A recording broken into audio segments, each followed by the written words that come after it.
ngibuyele marubeni erubina ngibuyele maye mina ngiyala erubina ngibuyele mina maye mina ngiyala erubina ngibuyele maye mina ngiyala erubina ngibuyele maye mina ngiyala ngibuza nginitshali ngabe marubeni ngibuza nginitshali ngabe marubeni ngibuza nginitshali ngabe marubeni ngibuza nginitshali ngabe marubeni ngake ngabuyele rubini katolumkuba.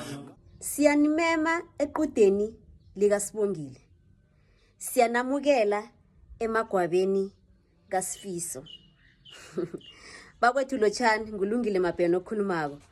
Akhe silungiseni enye yento engathi ikhamba iyasiphunyurha. Sesibanengi esithi net nasihlola imemo sithi siyamema nofana lokha nawuthi uyangena emnyanyeni uthole kunebhodi etlolwe igama lomntwana ophethelwa isikopilo. Ekubeni into enjalo ngesintu ayenziwa kumhlolo loyo. Ngombana ngokwesintu umntwana ophethelwa isikopilo, umntwana osengomeni akanagama begodu akukhulunywa ngaye. Akanagama njani? Kungakho lokha umntwana nakaba msegwabo. Umsegwabo akusimsana ongakaweli. Umsegwabo msana oyokwela. Umntwana nakaba msegwabo uphiwa igama. Angasabi nguSifiso. Asinayo uSifiso owelileko. Asinayo uSifiso oyokwela. Umntwana nangabuya khamba yokuthomba ubuya anguvamuhle uphiwe igama. Asinayo uSibongile oyokuthomba. Akekho uNontokozo oyokuthomba. Bese ke umuntu nakayokwenda naye abuye athole igama. Akekho nje umuntu owendileko onguNontokozo. Manje ngiyabona ukuthi ikhamba iyasitshiya into le. Ngokwesintu umuntu lokha nakasengomeni uyawela uyathomba akukhulunywa ngaye, akufanele ukuthi kukhulunywe ngaye. Akutlolwa ngaye, akukhulunywa ngaye. Lokho nawutlola isimemo uyatsho ukuthi siyanimema kwaMahlangu koSibongile. KoSibongile. Okutsho ukuthi emzini loyo mhlambe kuKoSibongile firstborn lapho nguSibongile. Abantu bajwayele ukuthi sekhabo Sibongile. Kodwa awutsho ukuthi siyanimema equdeni laka Sibongile.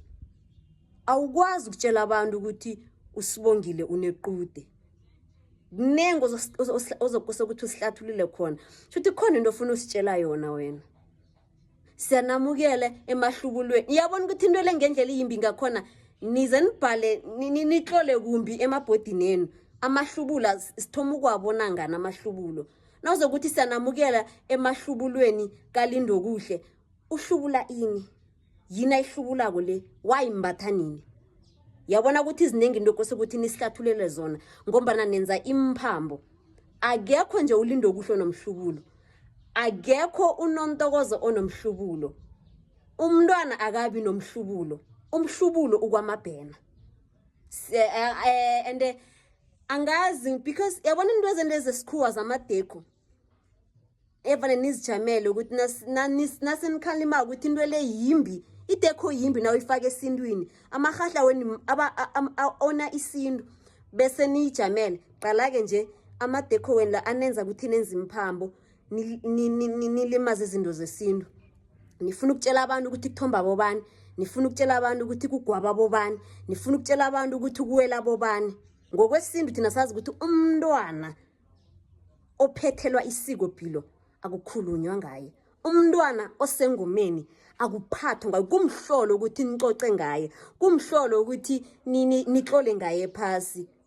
Into yenza ukuthi umuntu atlole ku Facebook ngikhumbula umngane nami uwelile usibahle thini ayinto le ayenziwa niyayenza kodwa ayenziwa ngombani umuntu loyo akanalo negama. Engingakuthi ukuthi nangabe wahlala la kwahlala khona iqhegu lekheno bakuthuka. Nangabe walala la walala khona isilukazi sekhenu bakuthuka. Uzoyizi ikulumami. Umntwana manje ke abazaziko bazoyizwa ikulumo yami. Abazaziko bazoyibona ukuthi into le imphambo. bengibawa ukuthi singayibhebhedlisi siyiliseni. Lisani ukutlola amagama wabantwana abaphethelwa amasiko emmemeni zenu, emabhodini weni, kuma-Facebook, nikhulume nangabo, kuma-WhatsApp statuses. Lisani ukuyenza into le, ayenziwa into enjalo. Akhonakala ukuthi ungakhuluma ngomntwana ophethelwa isikopilo, akukhulunywe ngayo. Kumhlolo ukukhuluma ngomntwana njalo, kumhlolo ukutshela abantu ukuthi umuntu onje unequde, umuntu onje uyagwaba. Ayikho into enjalo. Ngiyafuna ukuyihlathulula ngingenelele but iyangibamba. Ngiyathokoza.